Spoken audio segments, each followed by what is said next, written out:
အားလုံးပဲမင်္ဂလာပါဂုဏ်ဥစ္စာစာသင်ခန်းမှာနှုတ်ခွန်းဆက်တာလိုက်ပါတယ်ဒီနေ့ကျွန်တော်တို့ G12 Chemistry ထဲမှာပါတဲ့ Chapter 1နဲ့ Chapter 6ရဲ့အရေးပါပုံလေးတစ်ချက်လောက်ဆွေးနွေးချင်ပါတယ် Chapter 1နဲ့ Chapter 6ကနှခမ်းပေါင်းအမှတ်20ကိုမေးတဲ့အခန်းမလို့အောင်မဲ့ရဲ့တော့ဝက်လည်းဖြစ်ပါတယ်ဒီနှခမ်းကိုမကြည့်ဘဲနဲ့လည်းဂုဏ်ထူးရနိုင်တဲ့အနေအထားမှာမရှိပါဘူးဒါကြောင့် Chapter 1နဲ့ Chapter 6ကိုလွတ်မယ်လို့စဉ်းစားရင်ဟိုကတစ်ချက်လောက်ပြန်စဉ်းစားပါပေါ့နော် Chapter 1နဲ့ Chapter 6ကလွတ်လို့မရတဲ့အခန်းထဲမှာပါပါတယ်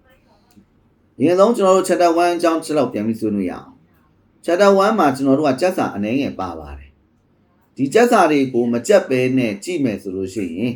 မေကွန်း5ပုဒ်မှာမေကွန်း4ပုဒ်ကစက်စာမပါပဲဖြေလို့ရပါတယ်ဒါကြောင့်ကျွန်တော်တို့ကစက်စာကြောက်တယ်ဆိုရင်တော့မှဒီအခန်းကိုကြည့်လို့ရပါတယ်ဘယ်လိုကြည့်ရမလဲဆိုတော့ကျွန်တော်တို့အပိုင်းလေးပိုင်းပြီးကြည့်ရမှာဖြစ်ပါတယ်အပိုင်းအဖြစ်ကျွန်တော်တို့ electronic structure ဆွဲတဲ့အပိုင်း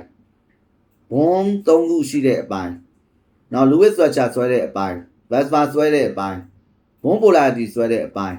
intermolecular force ဆွဲတဲ့အပိုင်းဆိုပြီးကျွန်တော်တို့ကအပိုင်းလေးဆွဲပြီးလေ့လာမယ်ဆိုရင်လွယ်လွယ်ကူကူနဲ့အဆင်ပြေချုံးမနိုင်ပါတယ်